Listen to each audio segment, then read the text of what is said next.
speaking about financial prosperity. பொருளாதார செழிப்பை குறித்து நாம் பிரசங்கித்து வருகிறோம். There are different kinds of prosperity. செழிப்பிலே வெவ்வேறு வகையான செழிப்புகள் இருக்கு. God wants us to be prosperous in every way. எல்லா விதத்திலும் நாம் செழிப்பாக இருக்க வேண்டும் என்றுதான் தேவன் விரும்புகிறார். There is spiritual prosperity. ஆவிக்குரிய செழிப்பு இருக்கிறது. And there is prosperity of the soul. ஆத்தும செழிப்பு இருக்கிறது.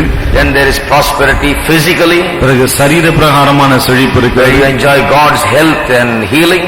சரீர பிரகாரமான செழிப்பிலே தானே தேவனுடைய சுகத்தையும் ஆரோக்கியத்தையும் நாம் அனுபவிக்கிறோம். And there is another important aspect of our life is that aspect of financial prosperity. பிறகு இன்னொரு முக்கியமான அம்சம் நம்முடைய வாழ்க்கையிலே பொருளாதார செழிப்பு. But this is a very difficult subject to deal with Christian people today. ஆனால் கிறிஸ்தவ மக்களோடு கூட இதை பேசுவது என்று வரும்போது மிகவும் கடினமான ஒன்றாகிறது. Because the church has given the impression in the past that prosperity is not the will of God for the believers. விசுவாசிகள் செழிப்படைந்திருப்பது தேவனுடைய சித்தம் அல்ல என்று பழைய நாட்களிலே சபை போதித்து விட்டபடினால்தான் இவ்வளவு கஷ்டம். It is deeply ingrained in the hearts and minds of believers today. இன்றைக்கு விசுவாசியுடைய உள்ளத்திலும் மனதிலும் அது மிக ஆழமாய் பதிந்திருக்கிறது. So much so that they will prosper in other things but not believe in financial prosperity. எந்த அளவுக்கு அது பதிந்து விட்டது, மற்ற எல்லா செழிப்பையும் நம்புகிறார்கள், ஆனால் பொருளாதார செழிப்பு என்று வந்தால் அதை மட்டும் நம்ப மறுக்கிறார்கள். They even think that to prosper financially is to be worldly.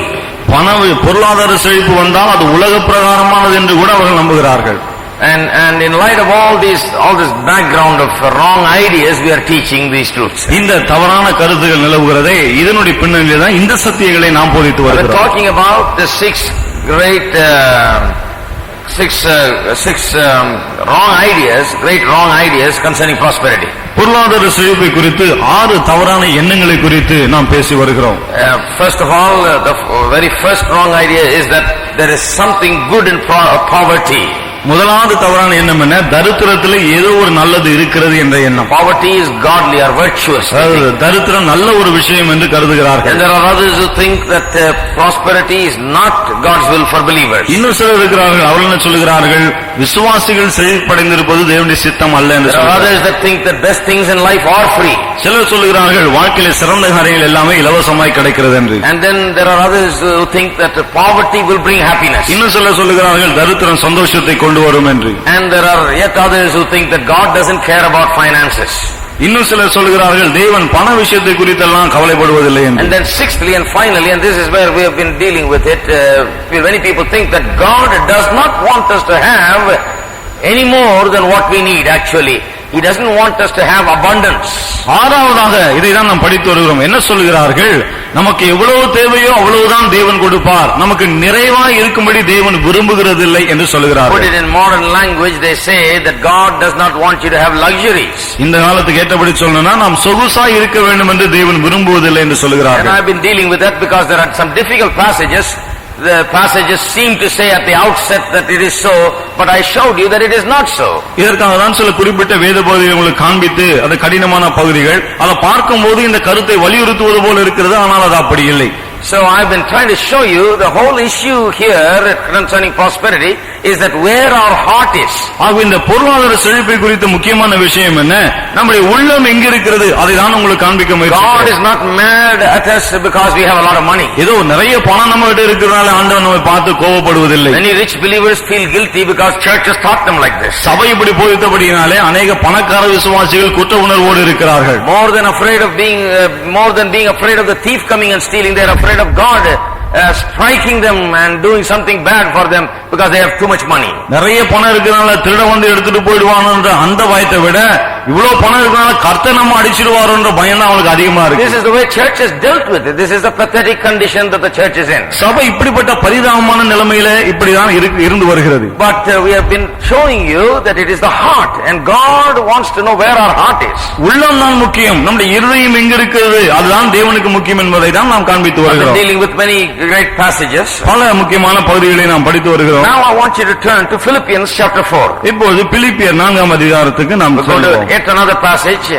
இன்னொரு நல்ல பகுதி இது, வேத பகுதி இது. And one more passage after that. அதன் பிறகு இன்னொரு பகுதி இருக்கிறது. And after that I want to talk about 10 great truths about money. அதன் பிறகு பணத்தை குறித்து 10 மாபெரும் சத்தியங்களை உண்மைகளை நான் போதிக்க விரும்புகிறேன். 10 great truths about money. பணத்தை குறித்து 10 மாபெரும் உண்மைகளை போதிக்க Now விரும்புகிறேன். when the word money rings in the hearts or minds or ears of some people, immediately they are shocked. சில பேருடைய காதுகளில மனசுல இந்த பணம் என்ற வார்த்தை கேட்ட உடனே பெரிய அதிர்ச்சி உண்டாது. They are not shocked by that word, they are shocked that it is mentioned in the church, that's all. பணம் என்ற வார்த்தையில அதிர்ச்சி இல்ல, பணம் என்ற வார்த்தை சபையில சொல்றாங்க, அதனால வர அதிர்ச்சி அது. But it is the word that you hear 24 hours of the day everywhere. ஆனா அந்த வார்த்தையை தான் பாருங்க எல்லா இடத்துலயும் 24 மணி நேரம் நம்ம கேட்கிறோம். Somehow people think that when you come into church you must lay it outside. ஆனா எப்படியே மக்கள் என்ன நினைக்கிறாங்க, கோயிலுக்குள்ள வந்துட்டா பணத்தை எல்லாம் வெளியே You விட்டுடணும். must not talk about money inside the church. சபைக்குள்ளே பணத்தை பற்றி பேசக்கூடாது. We must not talk about financial prosperity. பொருளாதார செழிப்பை குறித்து It is பேசக்கூடாது. worldly, they think. அது உலக பிரகாரமானது என்று நினைக்கிறார்கள். And one great wrong idea is that God doesn't want us to have any more than what we need. அதுல ஒரு மிகப்பெரிய தவறான என்னன்னா, நமக்கு என்ன தேவையோ அதுதான் தேவன் கொடுப்பான், அதுக்கு மேல நம்ம கிட்ட இருந்தா ஆண்டவருக்கு இஷ்டம் இல்லை என்று One of the ways they நினைக்கிறார்கள். express it through the scriptures is through the scriptures that talk about contentment. இது வசனத்தை கொண்டு எப்படி அவர்கள் போதிக்கிறார்கள், இந்த திருவசனம் போதும் என்கிற மனம் என்று சொல்லுகிறதோ அதை கொண்டு போதிக்கிறார்கள். They take what the Bible teaches about contentment and say, well, you are not to ask God for any more than what you've got. Be content with what you got. திருப்தியா இருக்க வேண்டும், போதும் என்கிற மனதுடனே கூட இருக்க வேண்டும் என்று வேதம் சொல்லுகிறது. அதை வைத்துக் கொண்டு திருப்தியா இருக்கணும், தேவைக்கு மேல ஆசைப்படக்கூடாது, கேட்கக்கூடாது என்று சொல்லுகிறார்கள். And Philippians chapter 4th chapter is one of the great passages that they refer to all the time. எப்ப பார்த்தாலும் அவர்கள் குறிப்பிடுகிற ஒரு மிகப்பெரிய வேத பகுதி பிலிப்பியர் 4ஆம் அதிகாரம். Because this is a chapter that to some extent talks about contentment. ஏனென்றால் இந்த அதிகாரம் ஓரளவுக்கு மனரமியத்தை, திருப்தியை குறித்து பேசுகிறது. Now let us read from verse 12. 12ஆம் வசனத்திலிருந்து நாம் Or வாசிப்போம். verse 11. 11ஆம் வசனத்திலிருந்து. Not that I speak in respect of of want, for I have learned in whatsoever state I am, therewith to be content. என் குறைச்சலினால் நான் இப்படி சொல்லுகிறதில்லை, ஏனெனில் நான் எந்த நிலைமையில் இருந்தாலும் மனரமியமா இருக்க கற்றுக்கொண்டேன். I know both how to be abased and I know how to abound. Everywhere and in all things I am instructed both to be full and to be hungry, both to abound and to suffer need. தாழ்ந்திருக்கவும் எனக்கு தெரியும், வாழ்ந்திருக்கவும் எனக்கு தெரியும். எவ்விடத்திலும் எல்லாவற்றிலும் திருப்தியா இருக்கவும், பட்டினியா இருக்கவும், பரிபூர்ணமடையும், குறைவுபடவும் போதிக்கப்பட்டேன். Now people read this and they say, see here Paul is telling us to be content. மக்கள் இதை வாசித்துட்டு பாருங்க, பவுல் சொல்றார் மனரமியமா இருக்கணும் நமக்கு. Whatever state you are in, if you are poor, be contented. என்ன நிலைமையில தான் சரி, நீங்க ஏழையா இருந்தாலும் மனரமியமா இருங்க. You have only one meal to eat, you be content. ஒருவேளை சாப்பாடு தான் இருக்கா, சாப்பிட அதுவே மனரமியமா இருங்க. Just you should not aspire or have any more ambition than what you have. இருக்கிறத வச்சுட்டு அப்படியே இருக்கும், அதுக்கு மேல நாம ஆசைப்படக்கூடாது என்று The சொல்லுகிறார். great apostle Paul, they says he knows how to be abased and how to abound. அப்போஸ்தலனாகிய பவுலே சொல்றாரு, தாழ்ந்திருக்கவும் எனக்கு தெரியும், வாழ்ந்திருக்கவும் எனக்கு தெரியும் He சொல்லி. says he knows how to be hungry எப்படி பட்டினியா இருக்கும் எனக்கு தெரியும் சொல்றாரு. and how to abound and to suffer need. பிறகு பரிபூர்ணமடையும், குறைவுபடவும் போதிக்கப்பட்டேன்னு சொல்றாரு. So they say contentment is the great spiritual virtue. ஆகவே இந்த மனரமியம் என்பது மிகப்பெரிய ஆவிக்குரிய குணலட்சணம் என்று And சொல்லுகிறார். they say that if you aspire for anything more, that betrays your worldliness, your tendency for worldliness that you have inside. இருக்கிறதை விட அதிகமாக ஆசைப்பட்டால் பிறகு உங்களுக்குள்ளே உலகத்தின் மீது ஆசை இருக்கிறது என்று சொல்லுகிறார்கள். So many Christian people that I know don't even pray for their needs. ஆகவே எனக்கு தெரிந்த பல கிறிஸ்தவர்கள் தங்கள் தேவைகளுக்காக கூட ஜெபிப்பதில்லை. Not only do they not pray for their needs and aspire to be any better than they are, they even take pride in their poverty. தேவைக்காக ஜெபிக்காமல் இருப்பது ஒரு பக்கம், ஏதோ தேவை இருக்குன்னு ஆண்டவர்கிட்ட கேட்க மாட்டேன்னு சொல்லுது ஒரு பக்கம், தரித்திரத்தில் அவர்கள் மேன்மை பாராட்டி கொண்டிருக்கிறார்கள். They preach about it. அதை பற்றி They பிரசங்கிக்கிறார்கள், testify about it. அதை குறித்து சாட்சி They கொடுக்கிறார்கள், talk very proudly about it. அதை குறித்து பெருமையாய் They பேசுகிறார்கள். compare themselves with people that have a lot of money and how they are so spiritual and the other people are so worldly. நிறைய பணம் வைத்திருக்க ஆட்களோடு தாங்கள் ஒப்பிட்டுக் கொண்டு அவர்கள் உலக பிரகாரமானவர்கள், நாங்கள் ஆவிக்குரியவர்கள் என்று சொல்லிக் They கொள்கிறார்கள். take pride in their poverty. தன்னுடைய தரித்திரத்தில் ஒரு பெருமை அவர்களுக்கு. I say this because you will find this among spiritual people. இதை ஏன் சொல்லுகிறேன், ஆவிக்குரிய மக்கள் மத்தியிலே இதை நீங்கள் காண்பீர்கள். This poverty syndrome is one of the saddest things among in the Christian church. இந்த தரித்திர மனப்பான்மை இருக்க கிறிஸ்தவ சபையில் இருக்க வருத்தமான ஒரு விஷயம். If anyone knows God and who He is, then this poverty syndrome will sadden their hearts. தேவனையும் அவர் யார் என்பதையும் மக்கள் அறிந்து கொண்டால் பிறகு இந்த தரித்திர மனப்பான்மை அவர்களுக்கு துக்கத்தை தான் கொண்டு வரும். You know God, you will want to get rid of this poverty syndrome. தேவனை நீங்கள் அறிந்திருந்தால் தரித்திர மனப்பான்மையை அகற்றதான் முயற்சிப்பீர்கள். So people don't want to believe God for greater things. ஆகவே பெரிய காரியங்களுக்காக மக்கள் தேவனை விசுவாசிக்க விரும்புகிறதில்லை. They don't want to believe God to go up in life a little bit. வாழ்க்கையில கொஞ்சம் முன்னேறணும், மேல வரணும், அதற்காக கர்த்தரை விசுவாசிக்க அவர்கள் They do விரும்புவதில்லை. not aspire to be any better. இன்னும் கொஞ்சம் சிறப்பாக வேண்டுமே என்று அவர்கள் விரும்புவதே இல்லை. And they stay where they are and they call it a spiritual virtue. இருக்கிற நிலைமையில் அப்படியே இருக்கிறார்கள். இதை ஆவிக்குரிய குணலட்சணம் என்று சொல்கிறார்கள். Many people, I will tell you, spiritual people stagnate in their financial life. அநேக ஆவிக்குரிய மக்களை பாருங்கள், தங்களுடைய பண விஷயத்தில் அப்படியே தேக்க நிலையிலே இருக்கிறார்கள். They don't grow at all. அதுல வளர்வதே கிடையாது. There is no growth, there is no prosperity, there is no growing financially. பண விஷயத்துல ஒரு வளர்ச்சியோ முன்னேற்றமோ எதுவுமே இல்லை எங்க. To me, that is the greatest sin. என்ன பொறுத்தவரை அதுதான் மிகப்பெரிய பாவம். Like I told you the other day, Jesus told the story about talents. அன்னைக்கு நான் சொன்னேன், இயேசு இந்த தாளங்களை பற்றி உவமையை சொன்னார். The man who received 1 talent, he said he wrapped it and put it in a safe place and gave it back to Jesus as it is. ஒரு தாளந்து பெற்றவன் என்ன பண்ணா, அதை போய் அப்படியே சுருட்டி புதைச்சு வச்சுட்டு கடைசியில அப்படியே எடுத்து வந்து கொடுத்தான். For not multiplying it and causing it to increase and having it grow, he really got it from Jesus. அத வாங்கி கட்டிட்டான் இயேசுகிட்டேந்து. அத அந்த கொடுத்தத வளர வைக்காதது அவ்வளவு பெரிய திட்டு விழுந்தது அவனுக்கு. திட்டு மட்டும் இல்ல. What did Jesus say? இயேசு என்ன சொன்னார்? Wicked servant, he said. பொல்லாத ஊழியக்காரன் என்னார்? Wicked. பொல்லாதவனே. Where did he tell him to go? Where did the master send him? எஜமான் அவனை எங்க அனுப்பினா? You know, this place is hell really.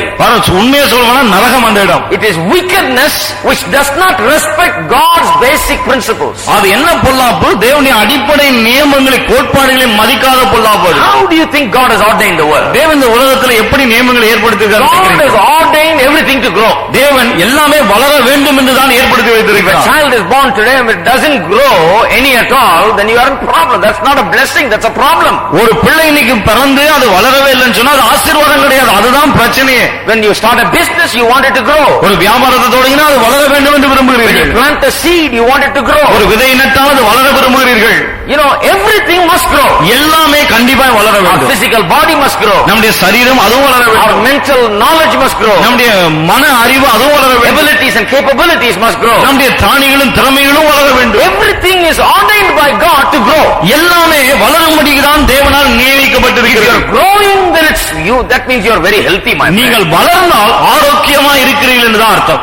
Do you understand that? புரியுதா உங்களுக்கு? Growing is healthy. வளர்வது ஆரோக்கியமானது. But not growing is a sign of something bad happening. ஆனால் வளராமல் இருப்பது ஏதோ தீங்கு நடக்கிறது என்பதற்கு அடையாளமா இருக்கு. Everything is ordained to grow. எல்லாமே வளரும்படி தான் நியமிக்கப்பட்டிருக்கிறது. And we have to encourage growth in every realm. எல்லா விதத்திலையும் இந்த வளர்ச்சியை நாம் உற்சாகப்படுத்த வேண்டும். And it is so financially also. பண விஷயத்திலும் அப்படிதான். Amen. Amen. It is so in financial matters just as it is in other matters. மற்ற விஷயங்கள் எப்படியோ அதே போலதான் பண விஷயத்திலும். But the church has been a very negative environment basically for people to grow. ஆனா அந்த சபை பாருங்கள், மக்கள் வளராத, மக்களுடைய வளர்ச்சிக்கு ஏற்ற விதத்துல இல்ல, பிற்போக்கான ஒரு சூழ்நிலையில இருக்கிற சபை. Churches have basically become negative.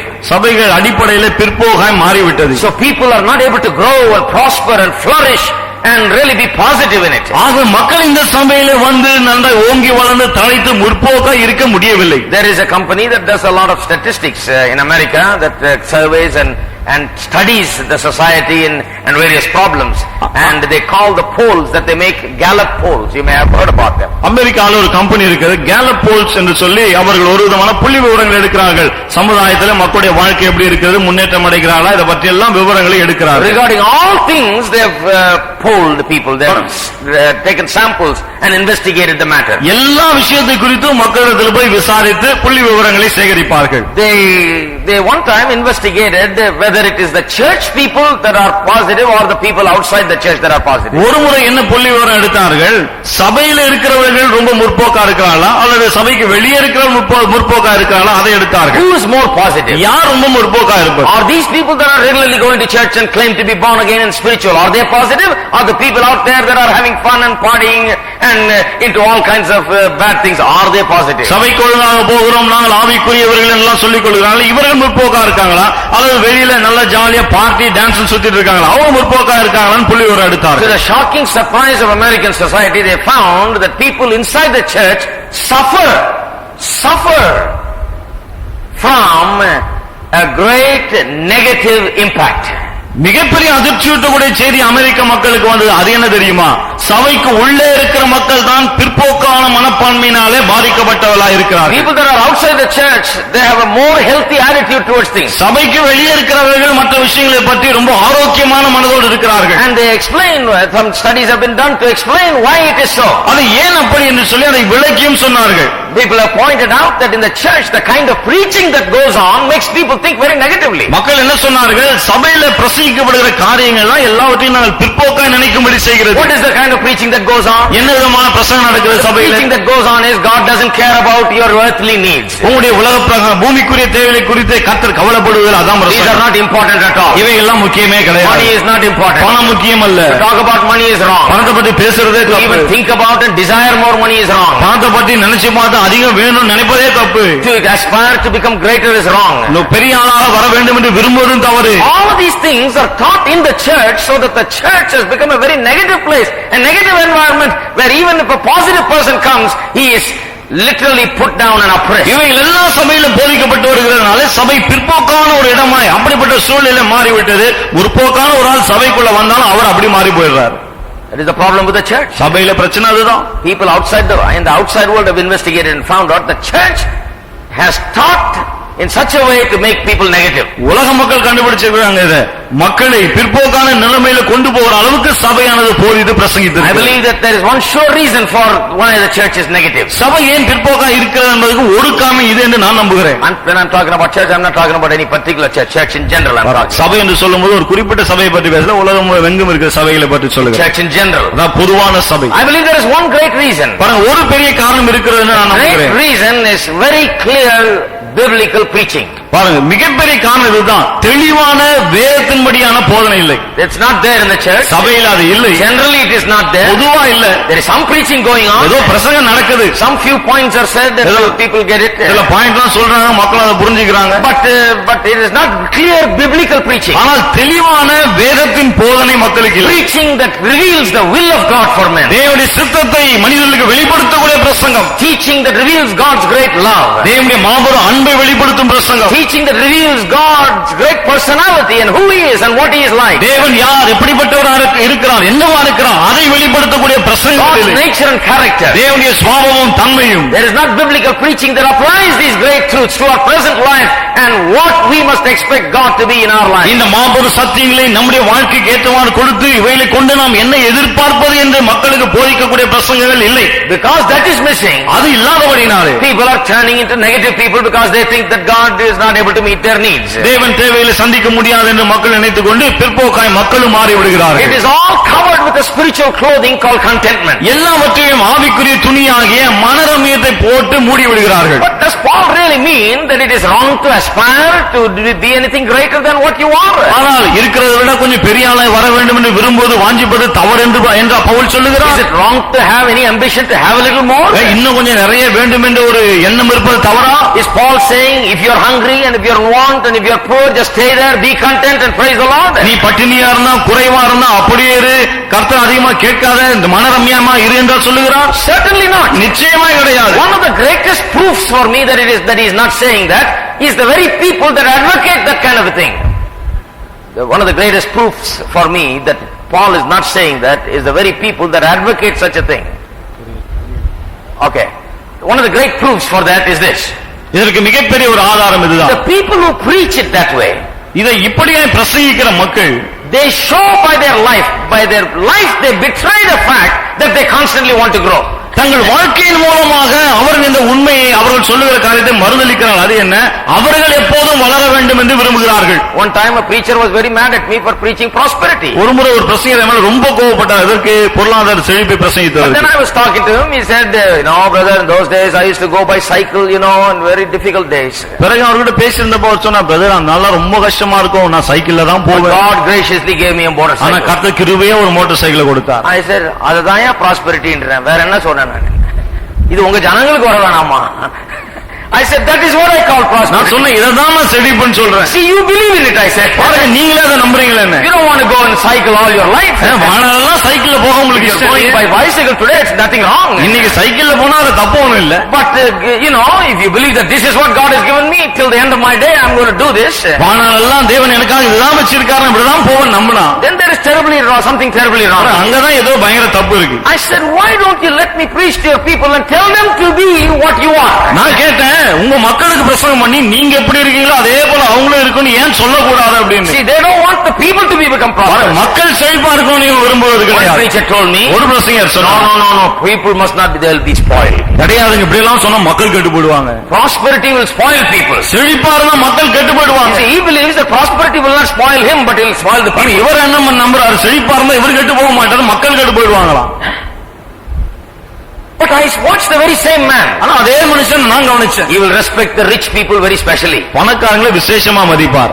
He'll be writing 1,000 letters to them, அவங்களுக்கு 1000 லெட்டர் போடுவார். visiting them a dozen times during the month, ஒரு மாசத்துக்கு 12 முறையாவது visiting போயிடுவாருங்க. and appealing to them for funds 1,000 times. 1000 முறை பணம் வேணும்னு கேட்டுப்பாரு அவங்க The கிட்ட. poor he will neglect. ஏழை எல்லாம் அப்படியே He won't even விட்டுருவாங்க. care. அவங்கள பத்தி கவலையே But கிடையாது. the rich are very important to ஆனா him. பணக்காரங்க அவருக்கு ரொம்ப By முக்கியம். his very life he betrays the fact that money is very important in life, and this is a very important matter. பாருங்க பணம் மிகவும் முக்கியம், வாழ்க்கைக்கு அத்தியாவசியமானது என்பதை தன்னுடைய நடக்கையினாலே அவர் காண்பித்து விடுகிறார். While he may preach about contentment and say all these things, in practicality his life shows me that he doesn't believe it. மனரம்யம் வேணும், திருப்தியா இருக்கணும், இதெல்லாம் அவர் பிரசங்கம் பண்ணாலும் நடைமுறையில் என்ன காண்பிக்கிறார், அதெல்லாம் ரொம்ப முக்கியம் என்பதை காண்பித்து I can விடுகிறார். guarantee you, you go and see any preacher that opposes this preaching on prosperity, he is living in absolute prosperity. நான் உங்களுக்கு உத்தரவாதமா சொல்றேன், இந்த செழிப்ப பிரசங்கம் பண்ற எதிர்க்கிற மக்களை பிரசங்கர்ல பாருங்க, அவங்கள போய் பாத்தீங்கன்னு சொன்னா அவங்க நல்லா செழிப்பா வாழ்ந்துட்டு இருப்பாங்க. Saddest thing is they don't care about the people, that the people should be blessed. ஆனா வருத்தமான காரியம் என்ன, மக்கள் மீது கவலை இல்ல, மக்கள் ஆசீர்வாதமா இருக்கணும், அது அவங்களுக்கு கவலை இல்ல. But God wants you to be ஆனால் prosperous. நீங்கள் செழிப்பா இருக்க வேண்டும் என்று தேவன் The விரும்புகிறார். great pastor who's been with Jesus and served the Lord till the end of his life, Pastor John, who has written the epistles, he said, "Beloved, I wish above all things that you prosper and be in health, even as your soul prospers." இயேசுவோடு கூட இருந்து ஊழியம் செய்து கடைசி மூச்சு உள்ளவரை கர்த்தருக்காகவே வாழ்ந்து ஊழியம் செய்த மாபெரும் போதனாகிய யோவான் சொல்லுகிறார், பிரியமானவனே உன் ஆத்துமா வாழ்கிறது போல நீ எல்லாவற்றிலும் வாழ்ந்து சுகமா இருக்கும்படி நான் விரும்புகிறேன் என்று. Blessings coming out of his mouth. அவருடைய வாயிலிருந்து ஆசீர்வாதங்கள் வருகிறது. In his old age he is writing and he wants to see his people prosper spiritually, physically, mentally, emotionally, financially. In every way he wants them to see prosperous and flourishing. வயதான காலத்தில் விசுவாசிகளுக்கு எழுதுகிறார், எதற்காக? விசுவாசிகள் பண விஷயத்திலே, ஆவிக்குரிய விஷயத்திலே, மனதிலே, உணர்ச்சிகளிலே எல்லா விதத்திலும் வாழ்ந்து செழித்திருக்க வேண்டும் என்று எழுதுகிறார். Now what is Paul saying here? இங்க பவுல் என்ன சொல்லுகிறார்? Should we be content with our abasement, our hunger, தாழ்ந்து இருக்கிற சமயத்துல அல்லது பட்னியா இருக்கிற நேரத்துல மனரமியமா இருக்கணும்னு சொல்றாரா, and not strive to come out of it? அல்லது அதுல இருந்து வெளியே வரணும் நம்ம விரும்பக்கூடாதுன்னு சொல்லுகிறார்? What does he say? அவர் என்ன சொல்லுகிறார்? Turn with me to 19th verse. 19ஆம் வசனத்தை நாம் திருப்போம். The same chapter, after saying all these things that we read, he says, "But my God shall supply all your need according to his riches in glory by Christ Jesus." அங்கே சொல்லுகிறார், என் தேவன் தம்முடைய ஐஸ்வரியத்தின்படி உங்கள் குறைவை எல்லாம் கிறிஸ்து இயேசுவுக்குள் மகிமையிலே நிறைவாக்குவார். Now if what he said in verse 11 and 12 is what we think it is, then how can he say in 19 that God will meet all our needs? 11ஆம் 12ஆம் வசனத்துல இப்படிதான் சொல்றான் அவங்க சொல்றாங்களே, அந்த மாதிரி அவர் சொல்லி இருந்தா பிறகு 19 எப்படி தேவனின் தேவைகளை சந்திப்பார் அவர் சொல்ல முடியும்? If 11 and 12 means that we should be content and be hungry if we are left with that as a lot in our life, then verse 19 should not say, "My God shall supply all our needs." 11 12ல நம்ம பட்டினியா இருந்தாலும் சரி, குறைவா இருந்தாலும் சரி, மனரம்யமா இருக்கணும்னு சொல்லிட்டான். பிறகு 19 எப்படி சொல்ல முடியும் தேவன் நம்முடைய தேவைகளை சந்திப்பார் என்று? You know what he is saying in verses 11 and 12? 11 12ல அவர் என்ன சொல்லுகிறார் தெரியுமா? Do you know what contentment is? மனரம்யம் என்றால் என்ன தெரியுமா? He says, "I have learned in whatsoever state I am therewith to be content." பாருங்க, என்ன நிலைமையில இருந்தாலும் மனரம்யமா இருக்க நான் கற்றுக்கொண்டேன் என்று சொல்லுகிறார். I have learned, he says. அவர் சொல்லுகிறார், நான் கற்றுக்கொண்டேன். What has he learned? என்னத்தை கற்றுக்கொண்டார்? He has learned how to handle the shortcomings. இந்த குறைவுகள் என்று வரும்போது அதை எப்படி கையாள்வது என்பதை கற்றுக்கொண்டார். He has learned how to handle abundance and how to handle shortages. பரிபூர்ணமாக இருக்கும்போது எப்படி நடந்து கொள்வது, குறைவுபடும் போது எப்படி நடந்து கொள்வது, அதை கற்றுக்கொண்டார். A lot of people haven't learned that. நிறைய பேர் இன்னும் அதை கத்துக்கல. There is something to be learnt. கற்றுக்கொள்ள இருக்கு விஷயங்கள். You have to learn how to be wealthy, you have to learn how to manage shortages. ஐஸ்வரியமா இருக்கும்போது எப்படி நடந்துக்கணும் கற்றுக்கொள்ளணும், குறைவா இருக்கும்போது எப்படி நடந்து கொள்ள வேண்டும் என்று கற்றுக்கொள்ள வேண்டும். He says there are times there are times when I am abased, when I am hungry. அவர் சொல்றார் நான் தாழ்ந்து இருந்த சமயம் பட்டினியா இருந்த சமயம் எல்லாம் உண்டு. For the sake of ministry. பாருங்க ஊழியத்தின் நிமித்தம். See, he was put in jail many times. பாருங்க அநேக சமயத்துல ஜெயில்ல போடப்பட்டார். He was in great difficulties many times because of the ministry. பல சமயத்துல ஊழியத்தின் நிமித்தமா பெரும்பாடுகளை அனுபவித்தார். And and he's gone through a lot of troubles for the sake of ministry. ஊழியத்தின் நிமித்தம் பெரிய பெரிய பிரச்சனைகள் எல்லாம் சந்தித்தார். How did he handle it? இதெல்லாம் எப்படி சமாளித்தார்? He says, I have learned how to be abased. I have learned how to be hungry. I have learned how to be abound. அவர் சொல்லுகிறார் தாழ்ந்திருக்க நான் கற்றுக்கொண்டேன், வாழ்ந்திருக்க கற்றுக்கொண்டேன், பட்டினியா இருக்க நான் கற்றுக்கொண்டேன். What does he mean? என்ன அர்த்தத்தை What does it mean if he is hungry? He's saying, thank you Lord for keeping me hungry. This is your call. The call of God for my life. பட்டினியா இருந்ததனால ஆண்டவரே என் வாழ்க்கையில நீ கொடு, நீர் உம்முடைய அழைப்பு இதுதான் என்னுடைய பங்கு, உமக்கு ஸ்தோத்திரம் சொல்லிட்டு போல அவரு. ஆண்டவரே பட்டினிக்காகவே என்ன அழைத்திருக்கிறீர், பட்டினியா இருக்கிற ஊழியக்காரனா என்ன அழைத்திருக்கிறீர், ஆகையால் உமக்கு ஸ்தோத்திரம் சொல்லிட்டு போல அவரு. No, கிடையாது. He had learned how to be hungry in the sense that he knew how to handle those difficult times and believe God to meet all his needs. பட்டினியா இருக்க கற்றுக்கொண்டால் என்ன அர்த்தம்? அப்படிப்பட்ட சூழ்நிலையில எப்படி நடந்து கொள்ள வேண்டும் என்று அவர் அறிந்திருந்தார். அப்படிப்பட்ட சூழ்நிலையிலும் தேவனை விசுவாசிக்க அவர் கற்றுக்கொண்டார். To believe God to meet his needs. அவருடைய தேவைகளை சந்திக்கும்படி தேவனை விசுவாசிக்க கற்றுக்கொண்டார். If he did not, then he will not say in 19th verse, my God shall supply all your needs. அப்படி இல்லை என்று சொன்ன 19ல என் தேவன் உங்கள் தேவைகளை சந்திப்பார் என்று சொல்லி மாட்டார். If his God is a God who doesn't meet his needs, then how can he look at the people and say my God will meet your needs? அவருடைய தேவனுடைய தேவைகளை சந்திக்காத தேவனா இருந்தா பிறகு எப்படி மக்களை மாத்த என் தேவன் உங்கள் தேவைகளை சந்திப்பார்னு சொல்ல முடியும்? People will say we don't want your God Paul, your God is keeping you hungry. மக்கள் சொல்லுவாங்க பவுலே உன்னுடைய தெய்வம் வேண்டாம், உன்னுடைய தெய்வம் உன்னையே பசியா வச்சிட்டு இருக்கார். Your God never meets your needs. உன்னுடைய தேவன் உன்னுடைய தேவைகளை சந்திக்கிறது கிடையாது. He is writing to them because they have sent some money to him. சொல்ல போனா இவங்க கொஞ்சம் காசு அனுப்பி இருக்காங்க, அதனால தான் பவுல் அவருக்கு எழுதுகிறார். Things have been sent to him. In verse 15 we read about it. 15ல வாசிக்கிறோம் சில காரியங்களை அனுப்பி இருக்காங்க அவருக்கு. Verse 14 and 15 says that. 14-15 அதை சொல்லுகிறது. That no church ever sent anything to him, but this church has sent him something. வேற எந்த சபை எதுவும் அனுப்பல, ஆனா இந்த சபை மட்டும் தான் அவருக்கு அனுப்பி இருக்கிறது. Normally if a church sent that, a normal preacher would write back and say don't forget next month also. வழக்கமா பாருங்க ஒரு சபை இப்படி அனுப்புனா சாதாரண சராசரி பிரசங்க என்ன சொல்லியிருப்பாரு, அடுத்த மாசம் மறந்துடாதீங்க கரெக்டா அனுப்பிடுங்க. I'm sorry about being so plain, but I'm just trying to make a point. I'm not trying to be hard. இவ்வளவு பிளைனா சொல்லிட்டேன் வருத்தப்படாதீங்க, நான் ரொம்ப கோபப்பட்டு. Normally the preacher will say there are 12 months in a year, brother, please don't forget, remember us, here is our calendar, hang it, when you see the calendar you remember us, send us your finances. வழக்கமா நம்ம பிரசங்கங்கள் என்ன எழுதுவாங்க, brother ஒரு வருஷத்துல 12 மாசம் இருக்கு, இந்த calendar முன்னாடியே இருக்கு, மறந்துடாதீங்க, ஒவ்வொரு மாசமும் தவறாம அனுப்பிடுங்க. As you turn the calendar you see that remember that person. Calendar திருப்பும்போது ஒரு மூஞ்சி தான் வரும். So you are ready to send the money. பணத்தை அனுப்ப ஆயத்தப்படுறீங்க. They help you not to forget it. மறக்காம இருக்கிறதுக்கு உங்களுக்கு உதவி செய்யறாங்க. They'll tell you, well what you sent is fine but we need a lot more. என்ன சொல்றாங்க, நீங்க அனுப்புனது ரொம்ப நன்றி, ஆனா இன்னும் நிறைய நமக்கு தேவை. So remember our great needs. அவங்களுடைய பெரிய பெரிய தேவையெல்லாம் மனசுல வச்சு. Here we have our great needs. இங்க இவ்வளவு பெரிய தேவை நமக்கு இருக்கு. So here we give you our needs and you send it to us. அவங்க தேவையில சொல்றோம், நீங்க அனுப்புங்க. So people are taunted with kind of this. மக்கள் இப்படிப்பட்ட காரியங்கள் தான் உங்களுக்கு சொல்லப்படுது. எப்ப In America, if you went and collected your mail from your mailbox, if you had 50 letters, 40 will be from preachers asking for something. அமெரிக்காவுல உங்க letter பாக்ஸ்ல போய் லெட்டர் எடுத்தீங்கன்னு சொன்னா 50 லெட்டர் வந்தா 40 லெட்டர் பிரசங்கியார்கிட்ட இருந்து வந்திருக்கும் காசு கேட்டு. Every preacher from all over the world writing saying give me some money. எல்லா உலகமெங்கிலும் இருந்து பிரசங்கியார் எழுதுவாங்க எங்களுக்கு பணம் வேணும்னு. People are haunted by that. மக்கள் அதனால தான் பாருங்க அலைக்கழிக்கப்படுகிறார்கள். People are saying, well if their God has called them and put them in the ministry and does not meet their needs, what can I do about them? மக்கள் என்ன சொல்றாங்க, அவருடைய தேவன் அவரை அழைத்து ஊழியத்திலிருந்து கொண்டு வந்திருந்தா அவரே தேவையை சந்திக்கலாம், நாங்க என்ன செய்ய முடியும்? How can such a man go before the people and say my God will meet your needs? அப்படி கேட்கிற ஒரு மனிதன் மக்கள் முன்னாடி போய் என்னுடைய தேவன் உங்கள் தேவையை சந்திப்பார் எப்படி சொல்ல முடியும்? Only if you have experienced the power of God and the miracles of God in terms of supply financially, you can tell the people my God is such a God that you can believe in. He will meet your needs. பண விஷயத்திலே தேவனுடைய வல்லமையும் தேவனுடைய மகத்துவத்தை நீங்கள் அனுபவித்திருந்தால்தான் மக்களுக்கு சொல்லும்போது என்னுடைய தேவன் உங்கள் தேவைகளை சந்திப்பார் என்று நிச்சயமா சொல்ல முடியும். That is a positive letter. இதுதான் முற்போக்கான ஒரு letter. It's not a letter reminding them next month don't forget. இது அடுத்த மாசம் மறந்துடாதீங்கன்னு சொல்ல லெட்டர் அல்ல. This is saying my friend, இந்த லெட்டர் சொல்லுது நண்பரே, Thank you for that. இதுக்காக நன்றி.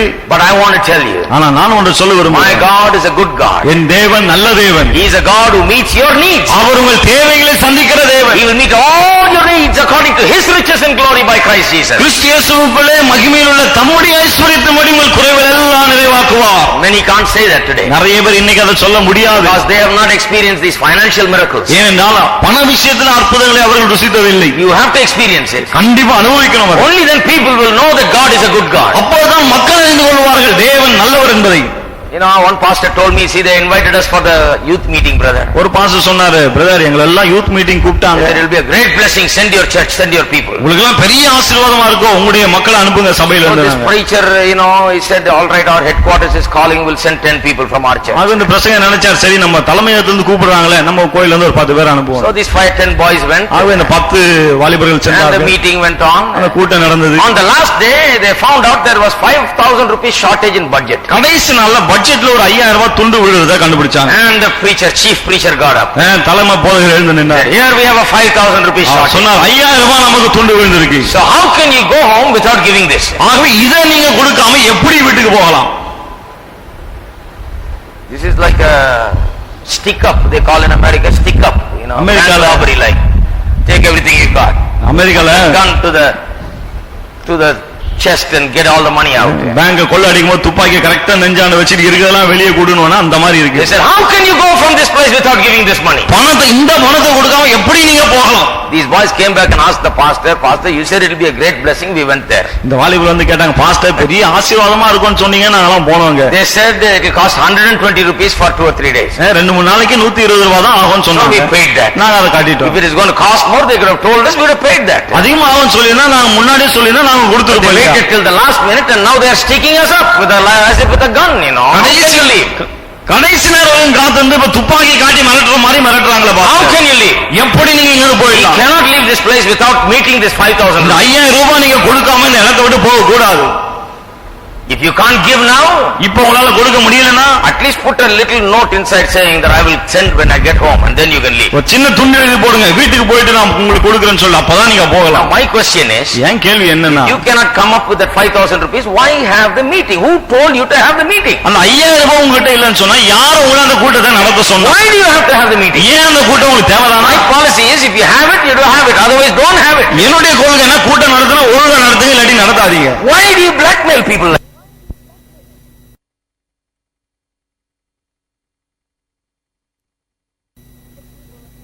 The people and say, give the offering. ஏன் எல்லாரையும் உள்ள சாத்தி வச்சுட்டு காணிக்க கொடுத்தாதான் அனுப்புவீங்க? No, that's not necessary. அதெல்லாம் தேவையே கிடையாது. People will learn the wrong things. மக்கள் தவறான காரியங்களை People கற்றுக்கொள்வார்கள். will see that his God is a hopeless God who doesn't meet his needs. He can't even pay the bills for this meeting. அவருடைய தேவன் நம்பிக்கை இல்லாத தேவன், அவருடைய தேவைகளை சந்திக்க முடியாத தேவன், பில்லெல்லாம் செலுத்த முடியாத தேவன் என்று மக்கள் நினைப்பார்கள். The church is greatly obligated to present the God who meets the needs of people. மக்களுடைய தேவைகளை சந்திக்கிற தேவன் என்று இப்படிப்பட்ட தேவனை மக்களுக்கு சபையானது அறிமுகப்படுத்த வேண்டும். So that we can preach to the people who are needs. Come, God will meet your needs. அப்பொழுதுதான் தேவையில் இருக்க மக்களை பார்த்து வாருங்கள், தேவன் உங்கள் தேவைகளை சந்திப்பார் என்று நம்மால் பிரசங்கிக்க People are முடியும். coming with so many needs. மக்கள் பல்வேறு தேவைகளோடு What வருகிறார்கள். happens in the church? சபையில் என்ன நடக்கிறது? Preacher is getting up and telling all his needs. பிரசங்கர் எழுந்து நின்னுட்டு இவருடைய தேவைகள் எல்லாம் சொல்லிட்டு இருக்காரு. The church's needs. சபையின் We need தேவைகள், this much money for நமக்கு this. இதுக்கு இவ்வளவு பணம் We need தேவை, this much money for இதுக்கு that. அவ்வளவு பணம் தேவை. And you know, all kinds of programs to get the money. அந்த பணத்தை வாங்குறதுக்கு நிறைய நிகழ்ச்சிகளை வர வச்சு All kinds of tickets. நிறைய டிக்கெட்டுங்க வேற, From any kind of products to tickets to anything, you know. Ticket ஏதாவது பொருள் விற்பனை எல்லாம் பண்ணுவாங்க. People are already coming with great needs. மக்கள் ஏற்கனவே பெரிய தேவைகளோடு They வருகிறார்கள். are given a handful of tickets and products to go and sell and get some money for the church and come back. உள்ள வந்தா கை நிறைய டிக்கெட், நிறைய பொருட்கள், இதெல்லாம் வித்து பணத்தை கொண்டு வாங்க சபைக்குன்றாங்க. Go and sell all this. எல்லாத்தையும் போய் வித்துட்டு வாங்க. Everybody sell at least 10 tickets. எல்லாரும் 10 டிக்கெட்டாவது வித்துடுவாங்க.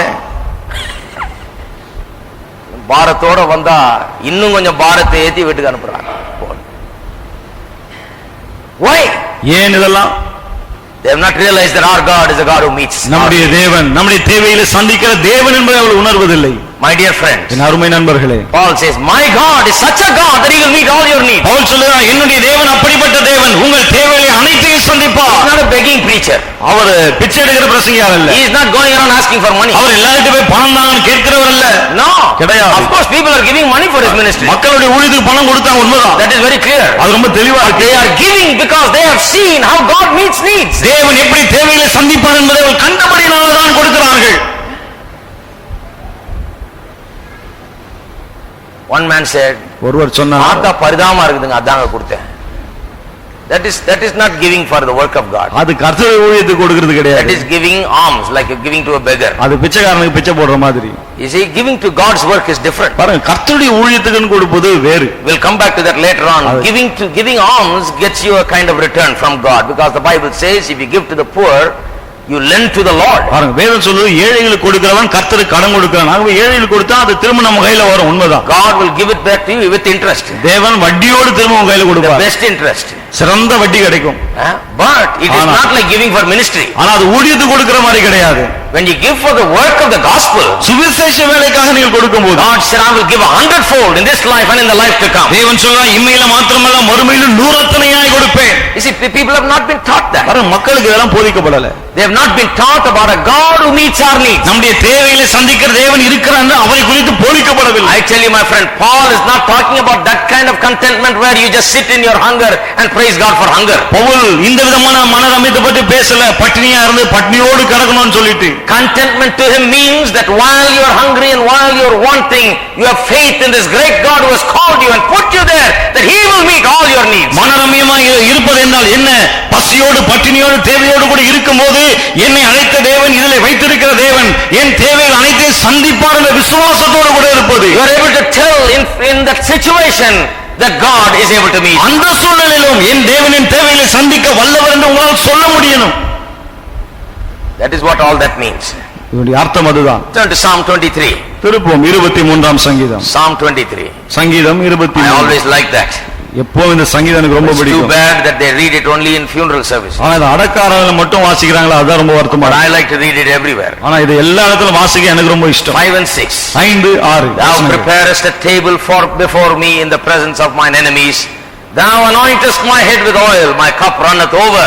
என் சத்துருக்களுக்கு முன்பாக நீர் எனக்கு ஒரு பந்தையை ஆயத்தப்படுத்தி என் தலை எண்ணெயால் அபிஷேகம் பண்ணுகிறீர், என் பாத்திரம் நிரம்பி வழிகிறது. But look at the language. அவர் எப்படி சொல்றாரு பாருங்க. அதை You prepare a table, a banquet. ஒரு பந்தி எல்லாம் இருக்குது அந்த விருந்து மேஜையில. Banquet for me. எனக்காக ஒரு பெரிய விருந்து மேஜை ஆயத்தம் பண்ணி You இருக்கிறீர். anoint my head with oil. என் தலையை எண்ணெயால் அபிஷேகம் பண்ணுகிறீர். Cup runs over. என் பாத்திரம் நிரம்பி வழிகிறது. Surely goodness and mercy shall follow me all the days of my life. என் ஜீவனுள்ள நாளெல்லாம் நன்மையின் கிருபை என்னை தொடரும். Amen. Amen. Shall we all say that together? நம்ம எல்லாரும் சேர்ந்து சொல்லுவோம். Surely goodness and mercy shall follow me. மெய்யாகவே நன்மையும் கிருபையும் என்னை தொடரும். Goodness and mercy shall follow me. நன்மையும் கிருபையும் என்னை தொடரும். Goodness and mercy shall follow me. நன்மையும் கிருபையும் என்னை தொடரும். Goodness and mercy shall follow me. நன்மையும் கிருபையும் என்னை தொடரும். I tell you my friend, God will bless you with goodness and mercy all your life. நான் சொல்லிட்டு நண்பர்களே, தேவன் ஜீவனுள்ள நாளெல்லாம் நன்மையினாலே கிருபையினாலே உங்களை ஆசீர்வதிப்பார். My God is a God who causes your cup to run over. என்னுடைய தேவன் உங்கள் பாத்திரம் நிரம்பி வழியும்படி செய்கிற தேவன். You don't come to church here to be burdened with some more burden. You come to church here to understand what a wonderful and a great God you have. அதிக பாரத்தை சுமப்பதற்காக நீங்கள் சபையில வரவில்லை, மாறாக எவ்வளவு பெரிய அற்புதமான தேவனை நாம் கொண்டிருக்கிறோம் என்பதை அறிந்து கொள்ளும்படியாக தான் வருகிறீர்கள். The work of God does not go on because people give to God because God is so poor. People's lives go on because God gives to you richly and abundantly all things. ஏதோ மக்கள் வந்து கர்த்தருடைய ஊழியத்துக்காக கொடுக்கிறதுனால ஊழியம் நடைபெறுவது கிடையாது, மாறாக மக்களை தேவன் தம்முடைய ஐஸ்வர்யத்தினால நிரப்பி ஆசீர்வதிக்கிறார். ஆகவே மக்களுடைய வாழ்க்கை ஓடுகிறது. மக்கள் கொடுத்த ஊழியம் நடக்கிறது இல்ல, கர்த்தர் கொடுத்ததான் மக்களுடைய வாழ்க்கை நடக்கிறது. Are you there? இருக்கீங்களா? இப்படி சொல்லணும், அப்பதான் வாழும். மக்கள் கொடுத்து கர்த்தர் வாழ்றது இல்ல, கர்த்தர் கொடுத்து மக்கள் வாழ்றாங்க. Are you there? இருக்கீங்களா? People have got it wrong. மக்கள் அதை தவறா thinking, I am giving, that is why this church is there. அவங்க என்ன நினைக்கிறாங்க, நான் கொடுக்கிறேங்க ஆகவே தான் இந்த சபை நடக்குது. No. கிடையாது. God is giving, that's why you are sitting there and you have eaten to the full and you have come here and you go back and eat your chicken 65. தேவன் கொடுக்கிறார், ஆகவே தான் நல்லா சாப்பிட்டு இப்ப இந்த சபைக்கு வந்திருக்கீங்க, திரும்ப இங்க இருந்து போயிட்டு சிக்கன் 65 சாப்பிடுங்க. அது ஞாபகம். God doesn't live off of you, you are living off of God. உங்களால ஆண்டவர் வாழலாம், ஆண்டவரால நீங்க வாழ்ந்துட்டு You இருக்கீங்க. got to get that right. அதை சரியா புரிஞ்சுக்கணும். Then when we give also, we give out of that heart that God has given us abundantly, and out of thankfulness we give to him. நாம் கொடுக்கும்போது கூட தேவன் எனக்கு பரிபூர்ணமாய் கொடுத்திருக்கார் என்பதை உணர்ந்து நன்றியுள்ள இதயத்தோடு தான் தேவனுக்கு கொடுக்க வேண்டும். Oh, so many Christians are grudging, because they think God is the one that pulls money out of them. நிறைய கிறிஸ்தவர்கள் பாருங்க அப்படியே முறுமுறுப்போடு கொடுக்குறாங்க, தேவன் இருக்கெல்லாம் புடுங்குற மாதிரி. Because of certain preachers who are pulling it out. ஏன்னா ஒரு சில பிரசங்கர் அப்படி பண்றாங்க, இவங்க புடுங்குறாங்க. So they think that God is always taking my money. எப்போ ஆண்டவரே பணத்தெல்லாம் எடுத்துக்கிறாரே. God will never take my money. தேவன் ஒரு நாள் எடுத்துக்கொள்ள மாட்டார். If you give, God gives you in multiplied fashion. நீங்க கொடுத்தால் ஆண்டவர் பன்மடங்கு பெருக்கி கொடுக்கிறார். Pressed down, shaken together, running over, shall men pour into your bosom. அமுக்கி குலுக்கி சரிந்து விழும்படியாக நன்றாய் அளந்து மனிதர் உங்கள் மடியிலே போடுவார்கள். Tithes into the storehouse, because God will open the windows of heaven and pour out a blessing which you cannot contain.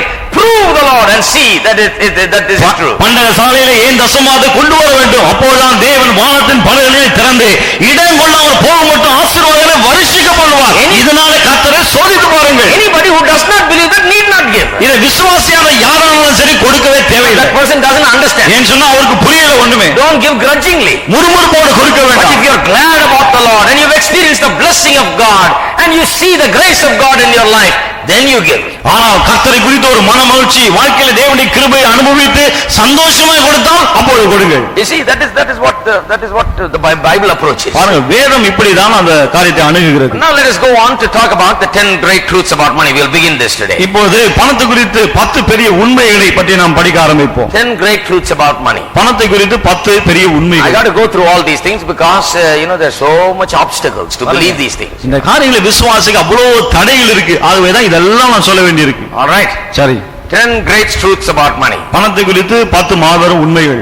The first great truth is that finances are important. முதலாவது உண்மை இதுதான். பணம் அவசியம்தான், முக்கியம்தான். பணம் ரொம்ப முக்கியமான காரியம். Very important. பணம் ரொம்ப முக்கியம். நல்லா சொல்லுங்க, பயப்படாது. நம்ம ஆட்கள் தான். Finances are important. பணம் முக்கியம். It's important. ரொம்ப முக்கியம். Now I say it very boldly because I have learned to handle this. Some people say, no, that's not important. இதை ஏன் தைரியமா நான் சொல்றேன்னா, இதை சமாளிக்க தெரியும் எனக்கு. சிலர் சொல்லுவாங்க இதெல்லாம் இல்லங்க முக்கியமே கிடையாது அப்படினு. I tell them, how much have you got in the bank total? உடனே கேட்பேன், பேங்க்ல மொத்தம் எவ்வளவு இருக்கு சொல்லுங்க என்கிட்ட. Whatever you got, bring it to me. It's not important to you, it's important to me. I will take it. உங்களுக்கு முக்கியம் இல்ல, எனக்கு முக்கியமா இருக்கு. ஆக இருக்குலாம் என்கிட்ட எடுத்துட்டு வாங்க. Then they wake up. அப்பதான் கொஞ்சம் Finances are important. Now jokes aside, பாருங்க, ஜோக்கலா இருக்கட்டும், ஆனா பணம் மிகவும் முக்கியம். If anybody thinks that it's not important, then they're fooling themselves.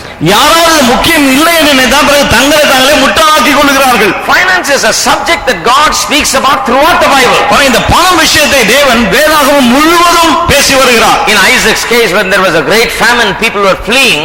ஈசாக்குடைய நாட்களிலே மிகப்பெரிய பஞ்சம், மக்கள்லாம் ஓடுறாங்க அங்கிருந்து. God didn't say, Isaac, you stay and starve and die in this famine and live for me.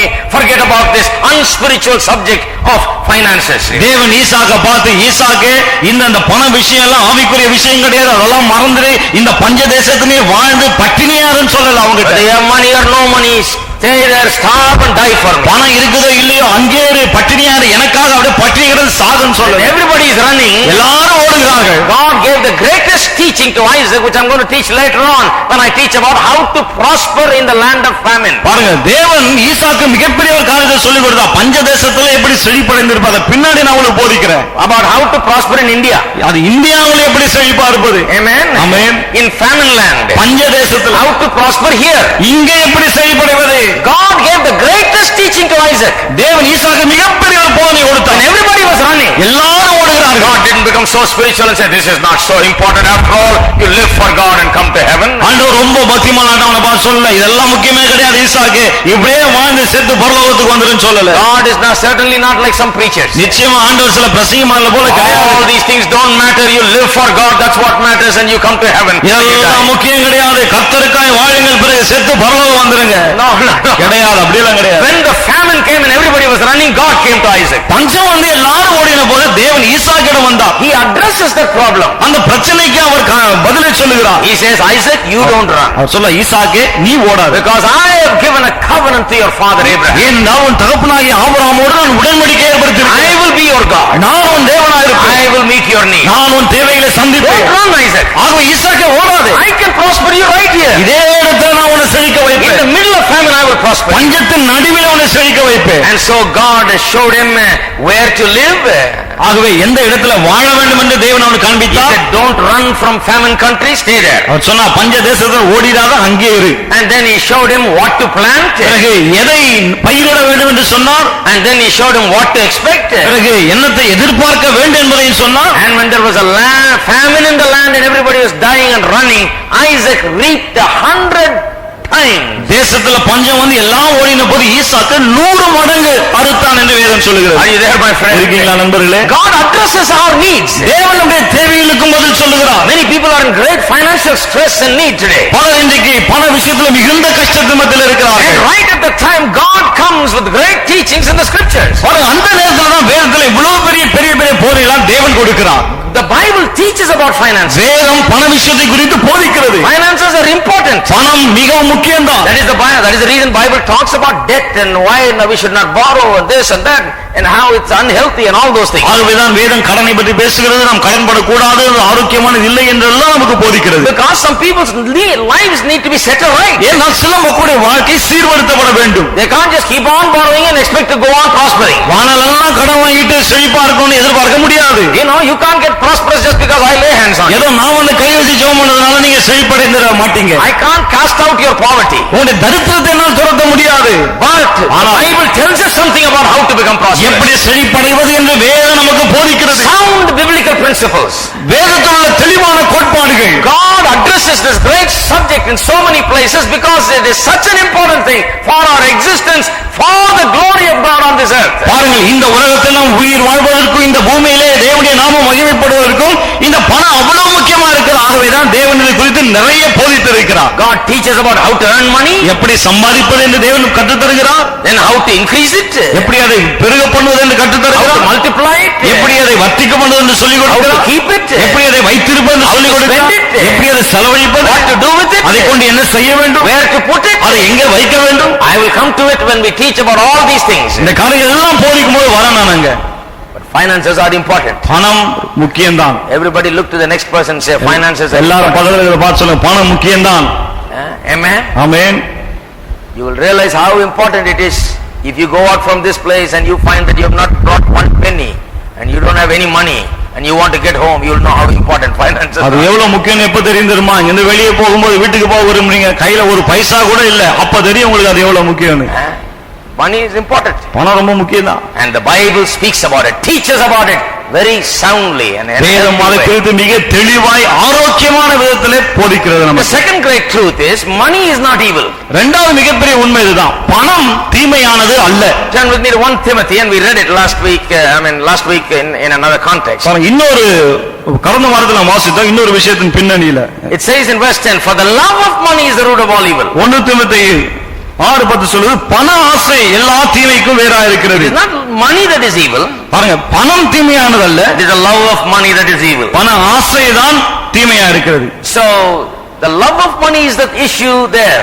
அவங்க இந்த இடத்துல பண ஆசையை குறித்து தான் அவர் Money is பேசுகிறார். not the problem. பணம் பிரச்சனை இல்ல, The love of money. பண ஆசை தான் When you பிரச்சனை. put your heart in the money, பணத்துல இருதயத்தை வச்சாலும் when you live for the money, பணத்துக்காகவே வாழ்ந்தான். when you think money is the greatest thing in the world, பணம் தான் உலகத்திலே பெருசு நினைச்சா, when you hold on to your money, பணத்தை அப்படியே இருக பற்றி when you கொண்டா, get all you can all you get and sit on your can, முடிஞ்சதெல்லாம் சுருட்டினதெல்லாம் மூட்டை கட்டியும் கட்டின மூட்டை மேல உட்கார்ந்தான். that's when is the problem. அதுதான் பிரச்சனையே.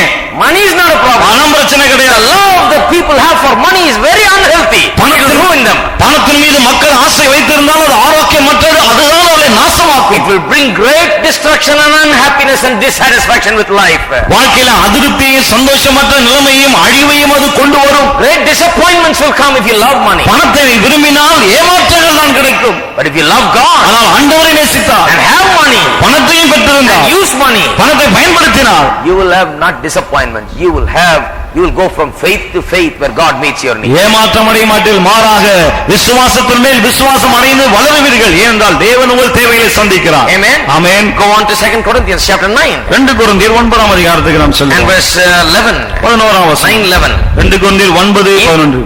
If we have sown unto you spiritual things, is it a greater thing if we shall reap your carnal things? No, 2 Corinthians, that's right. 2 Corinthians 9. 2 கொரிந்தியர் 9:11 and verse 11. Being enriched in everything to all bountifulness which causeth through us thanksgiving to God. தேவனுக்கு எங்களால் ஸ்தோத்திரம் உண்டாவதற்கு ஏதுவா இருக்கும் மிகுந்த உதார குணத்திலே நீங்கள் எவ்விதத்திலும் சம்பூர்ணம் உள்ளவர்களாகுவீர்கள். You see, Paul believes in abundance and bountifulness. பாருங்க, பரிபூர்ணம் சம்பூர்ணம் இதெல்லாம் பவுல் நம்புகிறார். Bounty.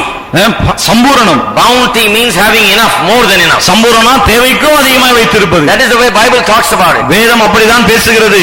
God will give you so much that you will be bountiful. தேவன் அந்த அளவு கொடுப்பார், நீங்கள் சம்பூரணம் உள்ளவர்களாக இருப்பீர்கள். And you will begin to give and bless others. நீங்கள் மற்றவர்களுக்கு கொடுத்தவர்களுக்கு ஆசீர்வாதமாக இருப்பீர்கள். Money is not evil when it gets in the hands of evil people, then it is evil money. பணம் தீமையானதல்ல, கெட்ட ஆட்கள் கிட்ட போனாதான் அது தீமையானதாய் மாறுகிறது. But in the hands of good people it becomes a blessing. ஆனால் நல்லவர்கள் கரத்தில் இருக்கும்போது ஆசீர்வாதமாய் மாறுகிறது. 3. மூன்றாவது, improper attitudes toward money can harm you. பணத்தை குறித்த உங்களுடைய எண்ணம் சரியில்லை என்று சொன்னால் அதுவே உங்களுக்கு தீமையா இருக்கும். It is like a lot of things. It is like a lot of things in this world that we use every day. இந்த அனுதின உலகத்துல நிறைய பொருட்கள் நாம் பயன்படுத்துறோம், அது போல தான் இதுவும். Take for example the knife. உதாரணத்துக்கு கத்தி எடுத்துங்க. The knife in the hands of your wife is a wonderful thing. It can make nice omelets and do good things. கத்தி உங்க மனைவி கையில இருந்தா நல்ல நல்ல விஷயம் நடக்கும், நல்ல சமைப்பாங்க, நல்ல ஆம்லெட்லாம் போடுவாங்க. If it is in the hands of the rowdy கையில இருந்தா it will do something else. It will kill people. அது கொண்டு எதையாச்சும் செய்யும், மக்களை கொலை செய்வான். Same knife, அதே கத்தி தான், it is used for both things. ரெண்டு விஷயத்துக்கும் பயன்படுத்தலாம். It can cut your vegetable or it can kill you. காய்கறியை நறுக்கலாம் அல்லது உங்களை சாகடிக்கவும் செய்யலாம். And improper attitudes toward money is like that. பணத்தை குறித்த உங்களுடைய எண்ணம் புத்தி சரியில்லை என்று சொன்னா அப்படிதான் இருக்கும். If you have proper attitude towards money, it will build your life. It will be a blessing to you. It will bring you a lot of it will make you a blessing to others. பணத்தை குறித்து உங்களுக்கு என்ன சரியா இருந்தால் அது உங்களை கட்டி எழுப்பும், உங்களுக்கு ஆசீர்வாதமா இருக்கும், நீங்கள் மற்றவர்களுக்கு ஆசீர்வாதமா இருப்பீர்கள். If you have improper attitudes towards money, பணத்தை குறித்து உங்களுக்கு என்ன சரியானதா இல்லை என்றால், if you have all this false spirituality where you think money is not important, this is not so spiritual and all that, இந்த பணம் முக்கியம் கிடையாது, ஆவிக்குரிய தன்மை கிடையாது, இந்த மாதிரி மாயமான பக்தி உங்களுக்கு இருந்தது என்றால், then it will harm you. பிறகு அது உங்களுக்கு கெடுதலாக It will இருக்கும். destroy your life. உங்கள் வாழ்க்கையை அழிக்கும், Land you in poverty. தரித்திரத்தில் கொண்டு போய் விடும். Land all your life in needs and worries and fears. வானெல்லாம் தேவைகளோடு பயங்களோடு கவலைகளோடு தான் இருப்பீர்கள். So improper attitude towards money can harm you. ஆகவே பணத்தை குறித்த உங்கள் எண்ணம் சரியா இல்லை என்றால் அதுவே உங்களுக்கு கெடுதலாக இருக்கும். That is very important. You must take care of that. அது ரொம்ப முக்கியம், அதை கவனிக்க வேண்டும். How do you take care of it? அதை எப்படி சரி செய்வது? The Bible teaches about money. பணத்தை குறித்து வேதம் நமக்கு Your போதிக்கிறது. mind must be renewed with a biblical teaching on money. பணத்தை குறித்த வேதத்தின் போதனையினாலே உங்கள் மனம் புதிதாக்கப்பட வேண்டும். And then you begin to think in proper lines about money. அதன் பிறகு பணத்தை குறித்து சரியான விதத்தில் நீங்கள் சிந்திக்க ஆரம்பிக்க And வேண்டும். your life will be built up. அப்பொழுது உங்கள் வாழ்க்கை கட்டி எழுப்பப்படும். Fourth, நான்காவது, money doesn't guarantee happiness. பணம் சந்தோஷத்தை உத்தரவாதமாய் சந்தோஷத்துக்கு உத்தரவாதத்தை கொடுப்பதில்லை. Money does not guarantee happiness. பணம் சந்தோஷத்திற்கு உத்தரவாதம் கொடுப்பதில்லை. That is why a lot of people have to take a lot of sleeping pills to sleep. ஆகவேதான் நிறைய பேர் பாருங்க தூங்குறது நிறைய தூக்க மாத்திரை சாப்பிட That is வேண்டியது. why so many rich people are at the mercy of the psychiatrist. ஆகவேதான் நிறைய பணக்காரங்க இந்த மனோதத்துவ நிபுணர்களின் கைகளில் இருக்கிறாங்க. Just because a person has a lot of money, it is no guarantee of happiness. ஏதோ ஒருத்தருக்கு நிறைய பணம் இருக்கனால அவருக்கு சந்தோஷம் இருக்கும்னு உத்தரவாதம் கிடையாது. No, it is not. அப்படி கிடையாது. The kingdom of God is not meat and drink. தேவனுடைய ராஜ்யம் புசிப்பும் குடிப்பும் அல்ல. It is joy in the Holy Ghost. அது பரிசுத்தாவிக்குள்ளான சந்தோஷமா இருக்கிறது. See, our joy comes from the Holy Spirit. நம்முடைய சந்தோஷம் நமக்குள்ளாய் வாழ்கிற பரிசுத்தாவியினாலே உண்டாகிறது. The money is not a guarantee of happiness. Holy Spirit in you is the guarantee of happiness. சந்தோஷத்திற்கு பண உத்தரவாதம் அல்ல, நமக்குள்ளாய் இருக்கிற பரிசுத்தாவியானவர் தான். Jesus guarantees happiness. இயேசு தான் சந்தோஷத்திற்கு உத்தரவாதம் அளிக்கிறார். Fifthly, ஐந்தாவது, people are not destined to be poor. மக்கள் ஏழைகளா இருக்க வேண்டும் என்பது விதி அல்ல. ஏழைகளா இருக்க வேணும்னு சிலரை கத்த தலையில எழுதி வச்சிட்டார் அப்படின்னு நினைக்கிறாங்க. That is not right. அதுவும் சரி கிடையாது. I'll show you why it's not right. அது ஏன் சரியில்லைன்னு நான் காமிக்கிறேன். Tell you why it's not right. ஏன் சரியில்லை என்று Is சொல்லுகிறேன். it true that God has decided that some people should be poor? சிலர் ஏழைகளாவே இருக்கணும்னு ஆண்டவர் சொல்லிட்டாருங்க என்று சொல்றாங்க, உண்மையாது? Some people use verses like the poor you will have with you always. தரித்திர எப்போதும் உங்களோடு இருக்காங்க வசனம் இருக்க, சில அதெல்லாம் சொல்லுவாங்க. Say, oh, there will always be poor, brother. Jesus said it. He wants some people to be poor. இயேசுவே அதை சொல்லிட்டாருங்க, சிலர் எப்போதும் ஏழைகளா தான் இருப்பாங்க, அவர் அப்படிதான் விரும்புறார். My dear friend, not so. அருமை நண்பர்களே, அப்படி கிடையாது. People are not destined to be poor. ஏழைகளாகவே மக்கள் இருக்க வேண்டும் என்று தேவன் விரும்புவதில்லை. I tell you why I believe that. ஏன் நான் விசுவாசிக்கிறேன்னு I சொல்றேன். believe the Bible teaches us the laws of poverty and the laws of prosperity. தரித்திரத்தை குறித்த பிரமாணத்தையும் செழிப்பை குறித்த பிரமாணத்தையும் வேதம் நமக்கு போதிக்கிறது. It's a law. அது ஒரு பிரமாணம். Poverty comes because you follow a certain law. That law lands you in that result. ஒரு சில பிரமாணங்களை நீங்கள் பின்பற்றுகிறபடியாலே அதனுடைய விளைவு தான் உங்களுக்கு தரித்திரம் வருகிறது. And certain laws of prosperity yield prosperity. பிறகு சில செழிப்புக்கேற்ற பிரமாணங்கள் உங்களை செழிப்புல கொண்டு போய் சேர்க்கிறது. The Bible teaches us that there are laws of prosperity and laws of poverty. வேதம் நமக்கு தரித்திரத்துக்கு அடுத்த பிரமாணங்கள் இருக்கிறது, செழிப்புக்கு அடுத்த பிரமாணங்கள் இருக்கிறது என்று போதிக்கிறது. Let me read to you. அதை உங்களுக்கு வாசிக்கட்டும். How can a person become poor? எப்படி ஒரு மனிதர் ஏழையாக முடியும்? Even a rich man can become poor. ஒரு பணக்காரன் கூட ஏழையாக முடியும். How? எப்படி? Proverbs 24. நீதிமொழிகள் 24 verse 33 and 34. 33 34 பாருங்க. Yet a little sleep, a little slumber, a little folding of the hands to sleep, so shall thy poverty come as one that traveleth, and thy want as an armed man. 33 34 24 33 34 Proverbs. இன்னும் கொஞ்சம் உறங்கட்டும். நீதிமொழிகள் 24 33 34. இன்னும் கொஞ்சம் உறங்கட்டும், இன்னும் கொஞ்சம் கை முடக்கிக் கொண்டு நித்திரை செய்யட்டு என்பாயோ, உன் தரித்திரம் வழிபோக்கனை போலும், உன் வறுமை ஆயுதம் அணிந்தவனை போலும் வரும்.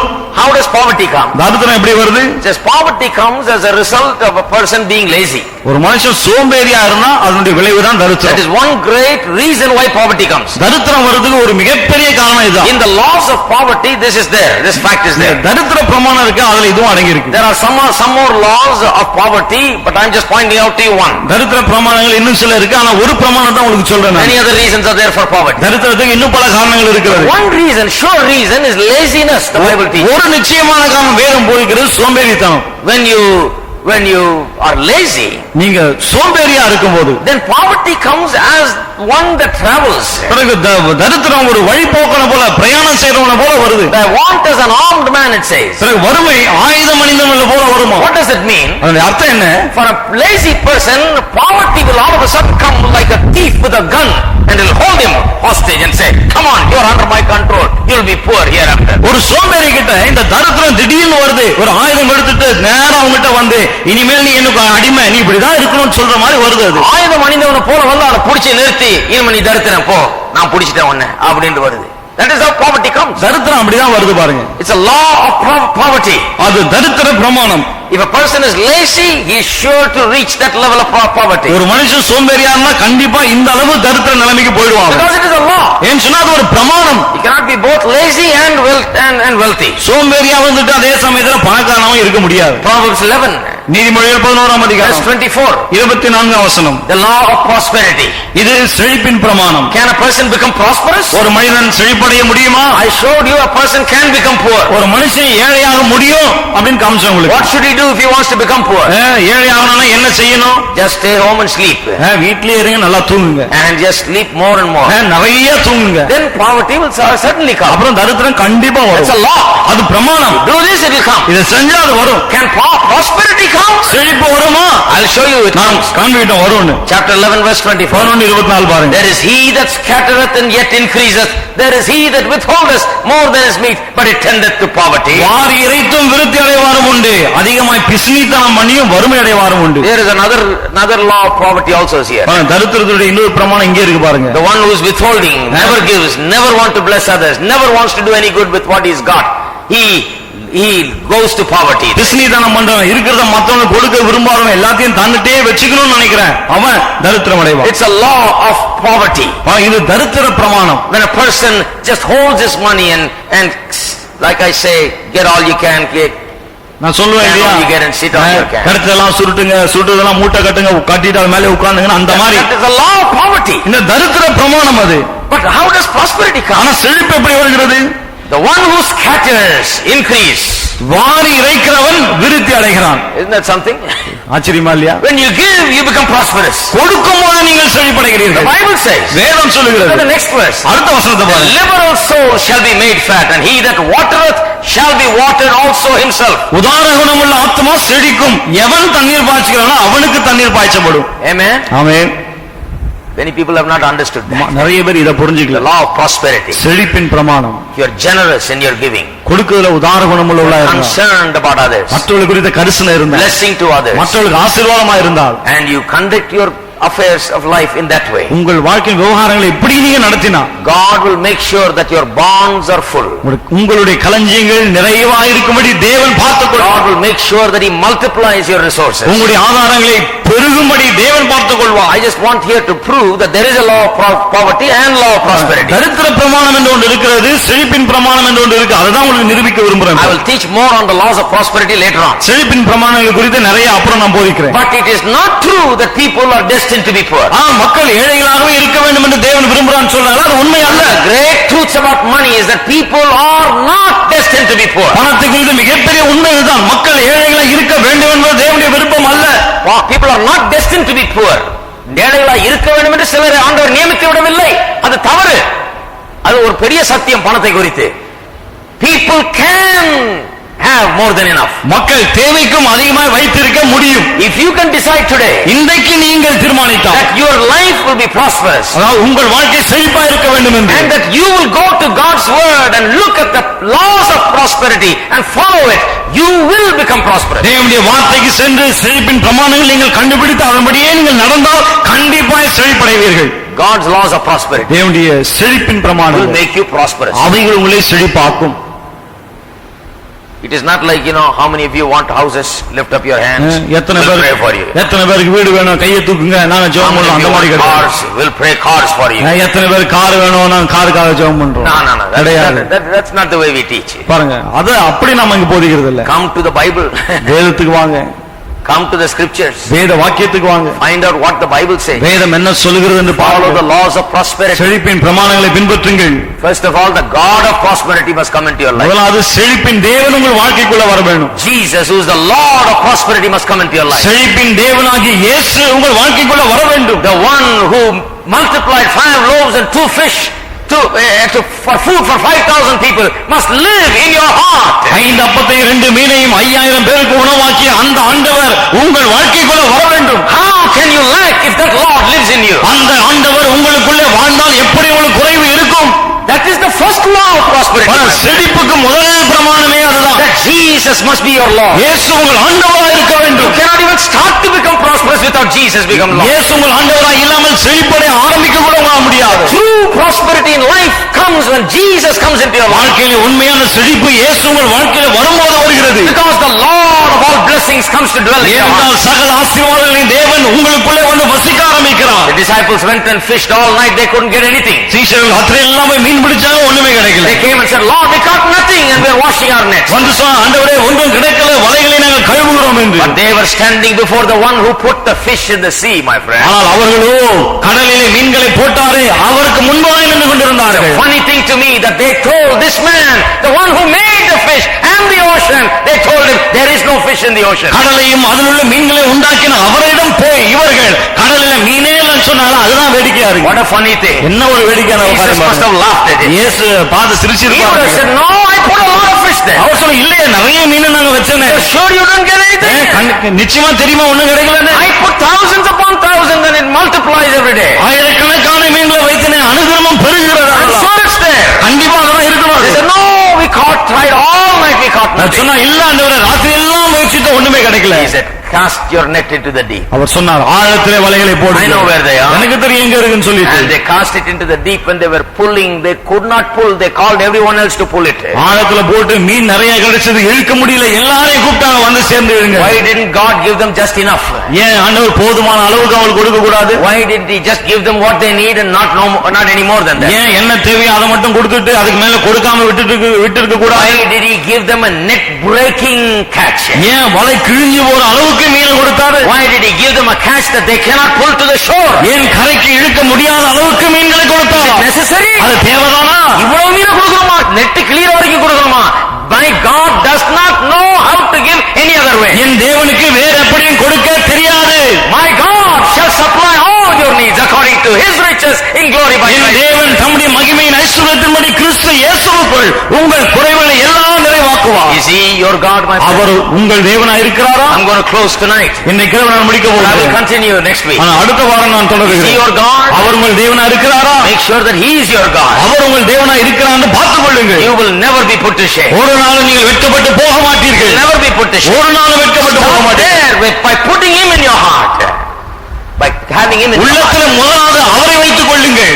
Then follow the laws of அதன் prosperity. பிறகு செழிப்பின் பிரமாணங்களை பின்பற்றுங்கள். Then you see how it works. அப்புறம் பாருங்க எப்படி வருது. Make Jesus your Lord.